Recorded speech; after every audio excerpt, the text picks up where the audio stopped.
Iteka n'umunezero ntangere vyo gusubira kubana n'abanywanyi bacu badahwema gukurikira iyi mboneshakure ya Hejuru TV. Ni umwanya w'amakuru agezweho ku murango kuri uyu wa kane kw'itariki ya 11 ukwezi ni mu kakaro 2024. Tubazaniye inkuru idasanzwe, inkuru abenshi batamenye. Ni inkuru rero mugiye gukurikira irabana na politike hamwe n'umutekano. Ntuze gucikwa rero. Reka turamutse abadukurikira bari mu gihugu c'u Burundi, bari mu gihugu ca Tanzania, namwe turabaramutsa. Turazi ko mu bitigiriro vy'abadukurikira namwe murimwo, hari n'abandi benshi rero bari mu bihugu bihana imbibe n'u Burundi bindi tutadondaguye. Hari benshi rero tuzi ko badukurikira bari ku mugabane wa Afrika no ku yindi migabane ya kure. Turabakengurukiye cane kandi ko mudahwema kudukurikira mu vyo tubagezaho.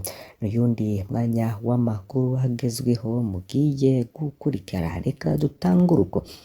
Mu bihe bitandukanye by'ubuzima bw'igihugu, hari abarundi bagiye bariyemeriza intwaro zihari kubera akarenganyo bazibonamwo, kugeza rero naho bafata ibigwanisho.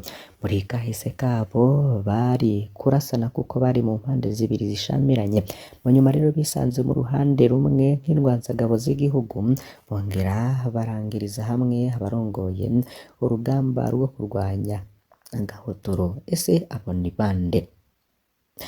Mu nkuru rero ihari nuko abo babiri bompi kandi hari n'abajenerali bakomeye, harimwo General Major na Lieutenant Colonel, boba barajanywe mu gihugu ca Tanzania bagafatirwa, ariko kugeza na n'uyu mwanya bakaba babona rero ata n'umwe ariko araboneka. Abandi rero tugiye kubabwira ko ni General Major Jeremy Ntibaranyibagira na Lieutenant Colonel Edouard Nshimirimana.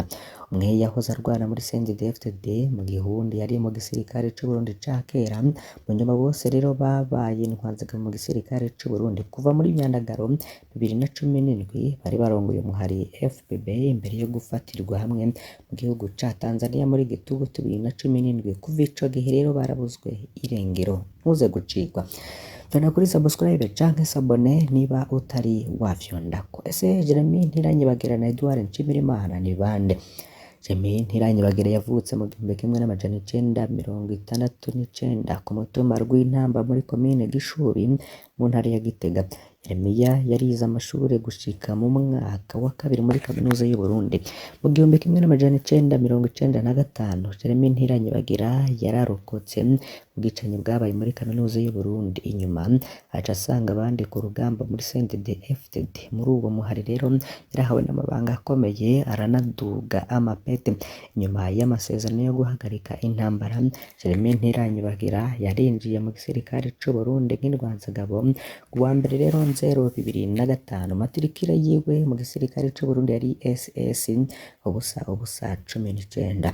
Kuva muri 2005 gushika muri 2006 Jeremy Ntiranyibagira yabaye mukuru w'intara ya kane ya gisirikare, no kuvuga ko yatwara igisirikare mu ntara z'uburaruko bw'u Burundi. Kuva muri 2006 gushika muri 2011 Jeremy Ntiranyibagira yari yajejwe igisata ca logistique mu biro bikuru vy'igisirikare.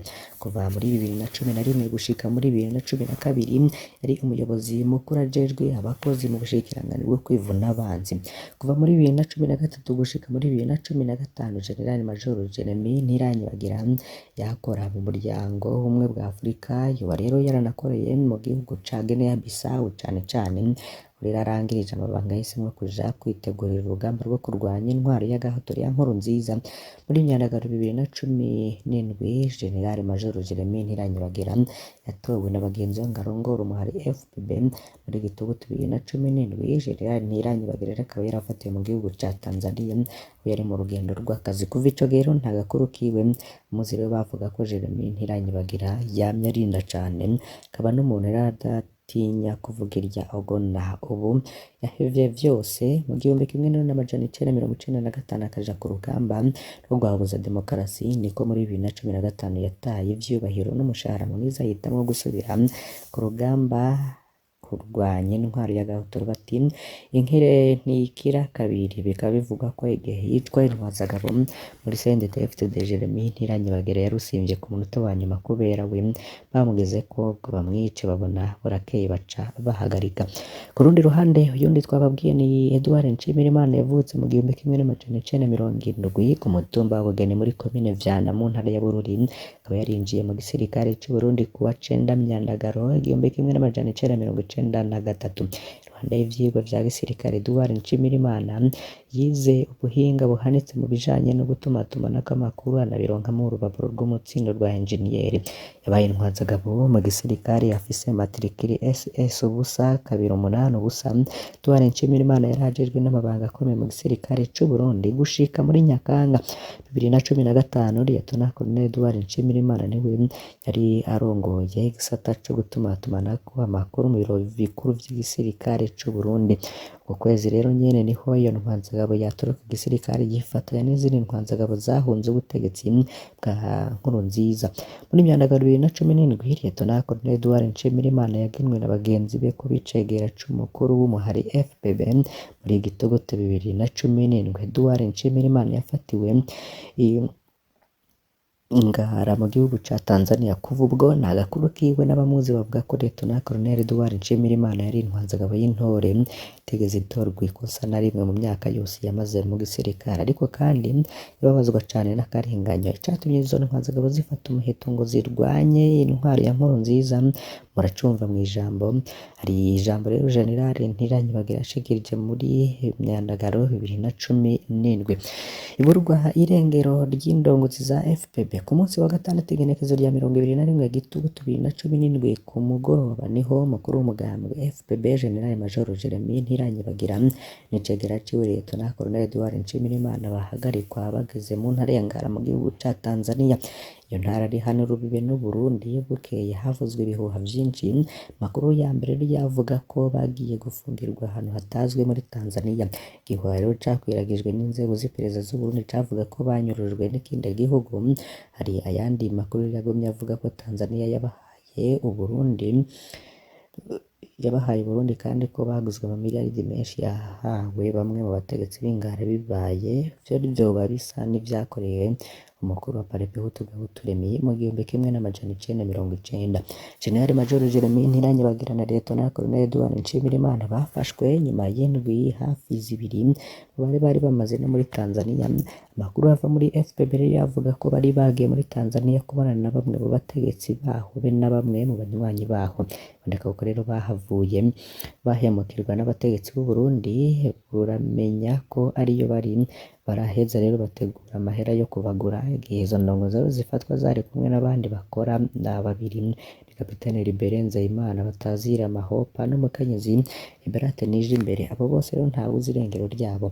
Makuru y'iperereza ry'u Burundi yo akaba atangaza ko izo ndongozi zibiri zahawe Gerard Ndayisenga atwara iperereza mu ntara ya Muyinga bamaze gushikanwa mu biro vy'iperereza i Muyinga. Rero ngo boba barahohotewe bimwe biteye ubwoba n'amasanamu yabo arafatwa bariko baricwa nabi. Nkuko rero maze arungikirwa umutegetsi wo hejuru cane yari yasavye nkuko yakunda gusaba ko bamufatira amasanamu bene ayo ku bantu yanka canke ayo masoko rero akaba yaravuze ko naho bagiriwe nabi cane boba bapfuye taco bavuze, ari nayo mpamvu atankurikiza ivyageze kuko bakorana mu nzego zitandukanye z'igihugu. Ibiziga rero vy'izo ndongozi zibiri vyoba vyaratawe mu binogo vyacukuwemwo inzahabu muri imwe mu makomine y'intara ya Muyinga. Icirwa kiboneka rero muri iyo nkuru nuko hari amakuru yagiye araboneka ndetse hakaba harabonetse ingene na Mujandi yatanguje ikiroberi co kurwanya ubutegetsi bw'abakoroni mu 1934.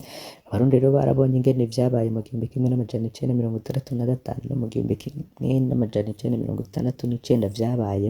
Kiroberi co mu 1969 1972 coba cari kirongowe na Serius Mpasha na Ezekias Biyoriro, ndetse harabonetse n'ingene vyabaye mu 1972 vyabaye ikiroberi ca Paripehutu catangujwe na Engineer Remy Gahutu, ndetse harabonetse ingene vyabaye mu 1993 vyavyaye ikiroberi ca CNDD cari kirongowe n'umushikiranganji Leonard Nyangoma. Iyi nkuru rero nayo ikaba yerekana ingene ivyo Nkurunziza yakoze muri 2015 vyavyaye ikiroberi ca FPB catangujwe na General Ntiranyibagira na Colonel Nshimirimana, nk'uko hariho n'iyindi mirwi y'ikiroberi. Icigwa rero ngo ca mbere ngo cova muri iyo nkuru ngo nuko ngo ibiroberi biterwa n'akarenganyo ka leta, igihe cose rero ngo Abarundi bazagira leta ndetse n'Abanyafurika bazogira amaleta arenganya Abarundi n'abanyagihugu babo kakabi mu gutungana n'umwidegemvyo ngo bazoba mu bibazo vy'intambara. Ikindi kiboneka nuko ikiroberi gishobora gutanguzwa n'abantu bava mu mirwi yose y'Abarundi, shobora kuba abanyagihugu basanzwe nka Ena Mujandi, umunyeshuri nka Serius Mpasha, Cabwenge ihejeje kaminuza Buraya nka Engineer Remy Gahutu, canke umushikiranganji nka Leonard Nyangoma, canke abasirikare b'igihugu nka General Ntiranyibagira na Colonel Nshimirimana. Kurusha uko ubutegetsi rero buvyibaza, akabebe rero ngo bashobora kuva mu bahoze bagwana muri CNDD-FDD nk'uko vyagendeye General Major Jeremy Ntiranyibagira. Icigwa kindi rero ngo nuko ng'iterabwoba n'ubukomezi bwa leta atari vyo bibuza ko habaho abaroberi kwica Ena Mujandi, ngo ntivyabujije ko Mpasha abaho, iganagurwa rya Gahutu ntiryabujije ko Ngoma abaho, inyuruzwa rya General Ntiranyibagira na Colonel Nshimirimana ryabujije ko Leta Tabara ngo ikomeza, ngo intwaro yari ikomeje cane nk'iya Perezida Bagaza, ngo ntiryabujije ko havuga Paripehutu. Ngo ikintu conyene rero ngo corinda Abarundi izi ntambara ni ikiganiro camaho kandi mu kubahana n'ubutungane nyabwo, ngo n'umwidegemvyo w'Abarundi, kubahiriza agateka ka muntu n'iterambere. Uruyeri n'ikinyoma ngo ntibishobora rero gukiza Uburundi, nk'uko rero Pacifique Nazwe nawe abishikiriza. Reka rero tubandanirize aya makuru ku bindi bigiye bitandukanye vyagiye birashikirizwa mu bimenyesha makuru bigiye bitandukanye. Inkuru yindi igezweho nuko umukuru w'igihugu Ndayishimiye yaratanguye kuri wa kabiri ruheze urugendo rwiswe inkibutso, aho agendera urwaruka kugira ngo arabe ibikorwa vy'iterambere bariko bararangura mu ntumbero yo guteza imbere Uburundi. Ibikorwa vyabereye ku mutumba wa Muyange muri komine Mugina mu ntara ya Cibitoke ku civugo n'irwaruka kerebuke dukore dushikane Uburundi ku mbonakazoza ya 2040 na 2060. Rero yarakeje urwaruka ruri ku kivi aca rusaba kubumbatira amahoro n'umutekano. Ivyo rero yagiye aragaruka ko umukuru w'igihugu rero akaba arabonetse ari kumwe n'urwaruka rugiye rutandukanye aho muri ako gace. Nako rero ku rundi ruhande umutambukanyi w'umukuru w'igihugu Angelina Ndayishimiye rero yakiriye kuwa gatatu w'ejo aheze Françoise Nizigimana ari kumwe na Dr Alicia Willy, bose bava muri Leta Zunze Ubumwe za Amerika. Baje rero bakaba bari bamuzaniye agakemanyi k'imashini nyabwonko 25 kugira ngo bamutere intege mu bikorwa akora bitandukanye mw'ivy'indero n'amagara y'abantu. Umutambukanyi w'umukuru w'igihugu rero ngo akaba arashimye ako gakemanyi, avuga ko rero kazofasha mu bikorwa byo guteza imbere ubumenyi bw'umushinge w'iterambere. Akaba kandi yashimiye Dr Alicia Willy asanzwe ari umuganga muri Amerika, aho yemeye ko azoza gufasha kugira ngo haterere agacumu k'ubumwe mu gisata c'amagara y'abantu mu Burundi. Akaba rero amaze n'igihe akorera ico gikorwa muri Tanzania. Umukuru w'igihugu rero akaba yarabandanije rwa rugendo twababwiye nkibutsaho ku munsi w'ejo, akaba yifatikanije n'urwaruka ruri mu buruhuko mu guca imikobeko ku musozi Rukinga muri zone na komine Musigati mu ntara ya Bubanza. Mu mparuro yatanze yahimirije urwaruka kwijukira imigambi y'iterambere hakurindira ko leta ibaha akazi ngo baje bishakamwo inyishu y'ibibazo bafise.